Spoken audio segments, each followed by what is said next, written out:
అన్న నమస్తే అన్న. నమస్తే అన్న. ఏ ఊరన్నా? నా మల్కాజ్గిరి అన్న. ఏం చేస్తుంటారన్న? మీది కుకింగ్ క్యాటరింగ్ ఉందన్న. ఓకే, ఏంది పరిస్థితి? ఎలా ఉంది కాంగ్రెస్ పరిపాలన? సంవత్సరం చూశారు కదా. దళిద్రం అన్న, దానికి మించి ఏం లేదు. దళిద్రానికి దళిద్రం.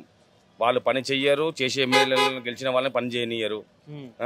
ఇంకోటి ఏంటంటే పింఛన్లు లేవు, తర్వాత ఇండ్లు అనేటివి లేవు, తర్వాత కొత్త రేషన్ కార్డులు ఇస్తాను అవి లేవు, పింఛన్లు లేవు, పిల్లలకు హాస్టల్లో చూస్తున్నారు కదా పురుగుల మందు, అన్నాలు అట్లా పెడుతున్నారు. ఇంకేం చెప్పగలుగుతాం వాళ్ళ గురించి? రైతుల పరిస్థితి ఎలా ఉంది? రైతులు అంటే మా ఏరియాలో అంతా వ్యవసాయం అంతా లేదు కాబట్టి మాకు వింటున్నాం, వార్తల్లో చూస్తున్నాం వాస్తవం ఏందనేది. వాళ్ళకు రైతు బంధు అనేది, ఇంకోటి వేరే వేరే పథకాలు ఉన్నాయి, అవి అందుతలేవని వాళ్ళు ఆత్మహత్య చేసుకోవడము. మా ఫ్రెండ్ ఆటో డ్రైవర్ ఉన్నాడు, అతను చాలా హీనం పరిస్థితి ఆటోలది. మరి సంవత్సరం పరిపాలనలో బ్రహ్మాండంగా చేసామని చెప్పి విజయోత్సవాలు కూడా చేస్తున్నారు కదా వాళ్ళు. నువ్వేమైనా అబద్ధాలు చెబుతున్నావు ఏంది? నాకేం అవసరం అని చెప్పడానికి. నేను ఒక పార్టీ నాయకుడిని కాదు, ఒక పార్టీకి సంబంధించిన వ్యక్తిని కాదు, జెన్యూన్ మనిషిని చెప్తున్నాను. చూస్తున్నాం కదా మా పరిస్థితి ఏందనేది. రోజు 1000 రూపాయలు సంపాదిస్తున్నాం, రోజు 600 పని కూడా దొరకలేదు మాకు బయట చేసుకోవాలంటే. అది పరిస్థితి.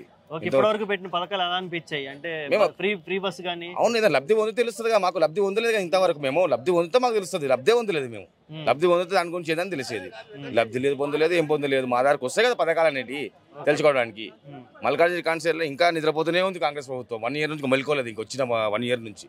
ఓకే, చూడబోతే కేటీఆర్ గారిని అరెస్ట్ చేస్తా ఉంటున్నారు. అసలు ఏం పరిస్థితి? వాళ్ళతో కేటీఆర్ గారు ఇంటికి ముట్టుకొని పని చేయరు వాళ్ళు. వాళ్ళు ఉన్న కేటీఆర్ ఉన్న 10 సంవత్సరాలు ఎలా ఉంది మీరు ఒకసారి మీరు అబ్జర్వ్ చేయండి, మీరు కూడా తెలుస్తుంది. కేటీఆర్ అయితే ఏంది, కేసీఆర్ అయితే, హరీష్ అన్న అయితే ఏంది. మాకు రీసెంట్లీ మరి రాజశేఖర రెడ్డి గెలిచిండ్రు, ఆయన మంచి క్లాస్ వర్క్ చేసుకొని వెళ్తున్నాడు మల్కాజ్గిరి ఎమ్మెల్యే మరి రాజశేఖర రెడ్డి గారు. చూడండి ఒకసారి 1 ఇయర్ అక్కడ మల్కాజ్గిరి పరిస్థితి ఎంతో చూడండి. ఇక కొందరు అడ్డుపడుతున్నా సరే ఆయన అడ్డంకులు తెలుసుకొని ఆయన చేసుకుంటూ వెళ్తున్నాడు. ఇంకా టైం ఉంది కదన్న, కార్పొరేట్ ఎలక్షన్ 1 ఇయర్లో ఉన్నాయి, అప్పుడు చూద్దాం ఎవరి పరిస్థితి ఏందనేది. ఓకే, హ్యాపీ న్యూ ఇయర్ అన్న. Okay, thank you. ఏం పరిస్థితి? కాంగ్రెస్ పరిపాలన సంవత్సరం చూసావు కదా, ఎలా అనిపిస్తుంది? బాగుందా? సుపరిపాలన నడుస్తుందా? కాంగ్రెస్ ప్రభుత్వం పరిపాలన అంటే అది 60 ఏళ్ల కింద ఎప్పుడు ఏడేసిన గొంగడ ఎట్లుందో ఇప్పుడు కూడా అది అట్లనే ఉంది, అదే గొంగడ ఉంది. అభివృద్ధి లేదు, చేసే వాళ్ళని అడ్డుకుంటున్నారు. మల్కాజ్గిరి నియోజకవర్గంలో చూసుకుంటే మనకు ఎన్నో పనులు ఉన్నాయి, ఆ పనులని చేస్తున్నాం మేము. ఏదైతే టెండర్ తీసుకొచ్చామనుకో ఆ టెండర్ని తెచ్చి ఆపేస్తున్నారు, ఆపేసేసి దాని వరకు కానియకుండా చేస్తున్నారు. ఎమ్మెల్యేకి అడ్డుపడుతున్నారు. ప్రజల్లో వ్యతిరేకం ఉన్నా సరే వాళ్ళు వింటలేరు. వాళ్ళు ఒకటి ఏంటంటే ఫ్రీ బస్ ఒకటి పెట్టినామన్నారు, వాళ్ళు ఏమి ఇచ్చారు? 4000 పింఛన్ ఎక్కడ పోయింది? 6000 పింఛన్ ఎక్కడ పోయింది? రైతు బంధు ఎక్కడ పోయింది? రైతు బీమా ఎక్కడ పోయింది? రైతు రుణమాఫీ ఎక్కడ పోయింది? దళిత బంధు ఎక్కడ పోయింది? 2500 మహిళలకు ఇస్తున్న డబ్బులు ఎక్కడ పోయినాయి? తులం బంగారం ఎక్కడ పోయింది? షాదీ ముబారక్ ఎక్కడ పోయింది? ఆటోలకు 12,000 ఇస్తున్నారు, అవి ఎక్కడ పోయినాయి? ప్రతి ఒక్కటి ఏది కాంగ్రెస్ ప్రభుత్వంలో 6 గ్యారంటీలో ఒక్క గ్యారంటీ ఏంది అంటే నామకే వాసు ఫ్రీ బస్సులు ఆడవాళ్ళకి ఇచ్చేసి ఆన్నే మేము మార్కులు కొట్టేద్దామని అనుకుంటున్నారు. కానీ వాళ్ళతోనే కాదు. గత సంవత్సరం లోపల ఇప్పటి వరకు వాళ్ళు చేసిన పనులు చూసుకుంటే 10% పని కూడా చేయలేదు. ఎవరైనా చేస్తున్నారంటే వాళ్ళకి అడ్డుపడుతున్నారు. ఇంకా మళ్ళీ ఏమంటారు, మేము కేటీఆర్ని అరెస్ట్ చేస్తాం, వాళ్ళని అరెస్ట్ చేస్తాం. నువ్వు పని చేయ, ప్రజల్లో చెప్పి, ప్రజల్లో నీ పనితనం చెప్పి, ప్రజల్ని మెచ్చుకో.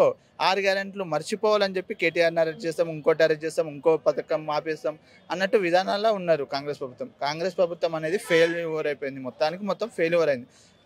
మల్కాజ్గిరి ఒక్కటే కాదు, తెలంగాణ మొత్తంలో ఫెయిల్ అయిపోయింది కాంగ్రెస్ ప్రభుత్వం. కాంగ్రెస్ ప్రభుత్వంలో ఏంటంటే వాళ్ళ పదవుల గురించి, వాళ్ళ డబ్బుల గురించి వాళ్ళు సంపాదించుకోవాలనే ఆశలనే ఉన్నారు. కానీ ఇది ప్రజలకి 10 పెడదాము, 10 రూపాయలు పెడదాము, పేదోడిని ఆదుకుందాం అనే విధానం లేదు. 10 సంవత్సరాల్లో కేసీఆర్ గారు చేసిన అభివృద్ధులు ఎన్నో ఉన్నాయి, చాలా అభివృద్ధి చేశాడు కేసీఆర్ గారు. ఒక్కటని చెప్పలేము మనం. నువ్వు ఏది తీసుకున్నా సరే, కాళేశ్వరం అయినా సరే, మనకు లీలైనా సరే, రైతులకైనా సరే, ఆటో వాళ్ళకైనా సరే, ప్రజలకైనా సరే, ఐటీ కంపెనీస్ అయినా సరే, ఏదైనా సరే, మహిళలకైనా సరే, మహిళా కిట్ ఎన్నిక లేకపోతున్నారు వాళ్ళు కాంగ్రెస్ ప్రభుత్వం. మహిళా కిట్ అంటే ఒక గర్భిణీ స్త్రీ అంటే ఆమె కడుపులో జన్మించే పిల్లగానికి కూడా ఫీచర్లు అనేది చూపించలేకపోతున్నారు కాంగ్రెస్ ప్రభుత్వం. అంత ఫెయిల్యూర్ అయిపోయింది కాంగ్రెస్ ప్రభుత్వం. మళ్ళీ ఏమన్నా అంటే మేము చేస్తున్నాం, మాకు అడ్డుపడుతున్నారు. విజయోత్సవాలని చేశారు మొన్న సంవత్సరం కింద. ఎందుకు చేశారు అంటే మీ పదవులు వచ్చాయని చెప్పి, మీరు తెల్ల షర్ట్ వేసుకున్నామని చెప్పి అందుకే. కానీ దాంట్లో ప్రజలకి చూపించినట్టు, ప్రజలకి చేసినట్టు ఏడన్నా ఉందే? దాఖలు చూపించండి. మల్కాజ్గిరి నియోజకవర్గంలో 10 సంవత్సరాల కింద నుంచి ఇప్పటి వరకు, మొన్న సంవత్సరం కింది వరకు అభివృద్ధి అయినంత ఎప్పుడు కాదు కూడా, కానియర్ కూడా వాళ్ళు ఆపుతున్నారు. వాళ్ళు ఆపకుండా ఉంటే అభివృద్ధి ఆటోమేటిక్గా అయిపోతుంది. ఓకే అన్న, ఎలా ఉంది పరిపాలన? ఎలా ఉంది కాంగ్రెస్ పరిపాలన? సంవత్సరం నుంచి చూసావు కదా, బాగుందా బాగాలేదా? నాకు నచ్చలేదన్న. ఏం నచ్చలేదన్న? అంతా బాగుంది అంటున్నారు కదా. నాకు కాంగ్రెస్ పరిపాలన నచ్చలేదు. బాగా చేసామని చెప్పుకుంటున్నారు, విజయోత్సవాలు కూడా జరుపుకున్నారు కదా వాళ్ళు. విజయోత్సవాలు వాళ్ళు జరుపుకుంటే గెలిపించిన వాళ్ళు మనం జరుపుకోవాలి. వాళ్ళు ఆయన గెలిపించింది మనం జరుపుకుంటే అది మనం గెలిపించిన దానికి ఒక విలువ ఉంటుంది. ఆయన ఏదో చేసుకుంటూ పోతే ఆయనకు నచ్చినట్టు ఆయన చేసుకుంటూ పోతే ఎవరికి నచ్చదు జనాలకి.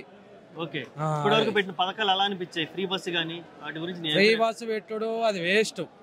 మనకు వచ్చేది మన తెలంగాణ రాష్ట్రానికి ఆర్టీసీ ద్వారా మనకు వచ్చే అంటే మనీ అదొక మొత్తం దాన్ని డామినేట్ చేసేసిండు. ఆ ఆర్టీసీ బస్సు ఫ్రీ పెట్టి మొత్తం ఆగం చేసేసిండు. ఆటోలని కానీ ఇంకా అందరినీ కూడా ఆడవాళ్ళని ఇప్పుడు మొగడు కొడితే పిల్లలు ఉత్తనే వెళ్ళిపోతారు బస్ ఎక్కి. అదే చెప్తున్నా. అయితే అదంతా వేస్ట్ ఫ్రీ బస్ పెట్టడం. నువ్వు ఫ్రీ బస్ ఎందుకు పెడతావు? మహిళలకు ఏమన్నా చెయ్యి, నీకు కావాలి. ఇప్పుడు మహిళలకు 2500 ఇస్తాడు కదా, ఏం మరి పరిస్థితి ఏంది? ఆ 2500 లేదు, పాడలేదు. ఏమన్నా మనకి ఆ ఫ్రీ బస్ ఒకటి చేసిండు అంతే. ఫ్రీ బస్ ఒకటి చేసిండు మొత్తం. ఈ పేదోళ్ళని ఇప్పుడు మనం మధ్యతరగతి ఉంటారుగా వాళ్ళని ముంచుకుంటా పోతుండు. రైతుల పరిస్థితి ఏంది అసలు? రైతులకి ఏమైనా వస్తున్నాయి? రుణమాఫీలు కానీ రైతు బంధులు కానీ? రైతుల పరిస్థితి అంటే మనకు తెలియదు అన్న. మనం హైదరాబాద్ ఉంటున్నాం. సరే, హైడ్రా గురించి ఏంది అసలు? హైడ్రా ఏమైనా ఉపయోగం ఉందా? హైడ్రా వల్ల ఏం ఉపయోగం లేదన్న. ఇప్పుడు సొంత ఇల్లు కట్టుకొని మన ఇంట్లో మనం ఉంటున్నాం.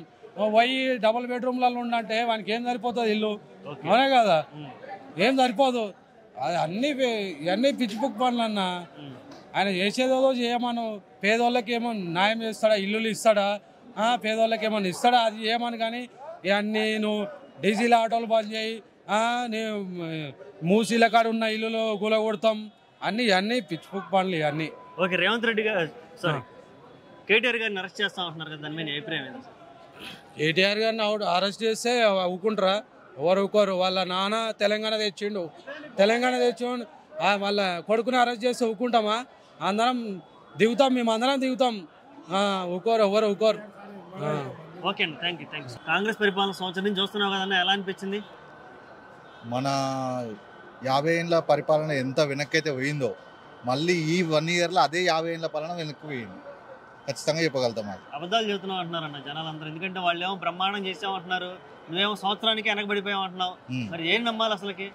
మీరు ఇన్ఫ్రాస్ట్రక్చర్ చూస్తే హైటెక్ సిటీ కానీ అంతకుముందు కానీ 10 years బ్యాక్ ఎట్లుంది ఫోటోలు చూడండి, ఇప్పుడు చూడండి. ప్రజలే చెప్తున్నారు కదా, మనం ఎవరు చెప్పాల్సిన అవసరం లేదు. ప్రజలే చెప్తున్నారు. మన విజయ సభలు అని చెప్పారు, అందరికి 300-400 ఇచ్చి ఆ సభలకు తీసుకుపోయి ఆడ చూపెట్టారు జనాలని. కానీ ఎవరైనా ఇప్పుడు ఈడికొచ్చినంత అభిమానంతో ఆడికి ఎవరైనా వచ్చిరా ఆ సభలకు? ఎవరు రాలేదు. అదొక్క ఉదాహరణకే మనం తీసుకొచ్చి అది విజయోత్సవ సభ ఏ సభ అనేది. ఓకే, ఎలా ఉన్నాయి పథకాల గురించి డిస్కస్ చేసుకుంటే? ఆయన పెట్టిన పథకాలు ఎలా ఉన్నాయి, ఇప్పటివరకు ఏం అమలు అయ్యాయి? పథకాలు చెప్పడం వరకే కానీ ఏమైనా ఇచ్చిరానా? మీ ఒక ఫ్రీ బస్ ఒకటి పెట్టారు. ఒక ఫ్రీ బస్సు పెట్టిన తర్వాత దాంట్లో గందరగోళం తప్ప ఏం లేదు. మిగతా 6 హామీలు అన్నారు, ఒక్క హామీ కూడా నెరవేర్చలేదు ఇప్పటి వరకు. ఇప్పుడు ఏదో 6 లక్షల స్కీమ్ అని చెప్పి ముందుకు తెచ్చిరు. ఇది కూడా జిహెచ్ఎంసీ ఎలక్షన్ కోసం ఒక స్ట్రాటజీ మాత్రమే. అదంతా సర్వే చేస్తారు, తర్వాత పక్కకు పెడతారు, ఎలక్షన్ ముందుకు పోతారు. అవి పోయిన తర్వాత ఇప్పుడు ఇస్తున్నాం అప్పుడు ఇస్తున్నాం అని చెప్పి అప్పుడు చెప్పినట్టే హామీలు చెప్తారు. కథం ఎలక్షన్ అయిపోతుంది, కథం గోవిందా గోవిందా. కేవలం ఎలక్షన్ దృష్టిలో పెట్టుకుని వాళ్ళు హామీలు ఇస్తున్నారు అంతే. అంతేనా? అది కంపల్సరీ. మొన్న కూడా అంతే జరిగిందా? అంతే చెప్పారు. అసలు ఇంకో విషయం తెలుసా అన్న, వాళ్ళు గెలుస్తాం అనే విషయం వాళ్ళకే తెలియదు. ఫస్ట్ వాళ్ళకి తెలియకుండానే మేము గెలుస్తామో లేదా సరే చూద్దాం అని నోటుకొచ్చిన హామీలన్నీ ఇచ్చారు. ఇప్పుడు వాళ్ళకి చేత కాక ఏం చేయాలి అర్థం కాక ఇటు మన కేటీఆర్ సార్ కేసీఆర్ సార్ నొక్కుతురు, వీళ్ళు ప్రజలేమో ఇటు నుంచి నొక్కుతురు. ఎవరికి ఏం చెప్పాలో అర్థం కాక ఇక ఆయన లోపల కూడా మదన పడిపోతుంది రేవంత్ రెడ్డి అంతే. ఓకే, మరి కేటీఆర్ గారిని అరెస్ట్ చేస్తామంటున్నారు, అసలు దీని మీద అభిప్రాయం ఉంది? ఏదైతే హైదరాబాద్ లో జరిగిందో ప్రతిష్టాత్మక ఖాళీ ఈ రోజు 11 గంటలకు నేను కార్యకర్తకు అందుబాటులో ఉంటా అంటే ఇంతమంది వచ్చారు. ఇంకా అరెస్ట్ చేస్తా అంటే ఎంతమంది వస్తారు? ఇంకా ఆలోచించండి. అది వాళ్ళ ఆలోచనకే వదిలేస్తున్నాం. అందులో మేము కేటీఆర్ ఫ్యాన్స్ అనేటోళ్ళము ఉన్నాము. ఇక వాళ్ళు ఒక్కసారి అరెస్ట్ చేస్తా అంటారు కానీ ఒక్కసారి టచ్ చేసి కానీ ఆయన కారాపి చూడమని అయిపోతుంది. ఎక్కడి వరకు ఎంతమంది వస్తారో చూడండి మీరు. ఓకే, మరి ఇంకా చూడబోతే 4 ఏళ్ళు ఉంది పరిపాలన, ఎలా ఉండబోతుంది? 4 ఏళ్ళు ఏమైనా ఎక్స్పెక్ట్ చేస్తున్నావు? పని ఈ ఒక్క పని అయితే బాగుండని ఏమన్నా? ఒక్క పని అన్న 6 నెలల వరకు వీళ్ళు ఉంటే గ్రేట్ అని నాకు అనిపిస్తుంది అంతే.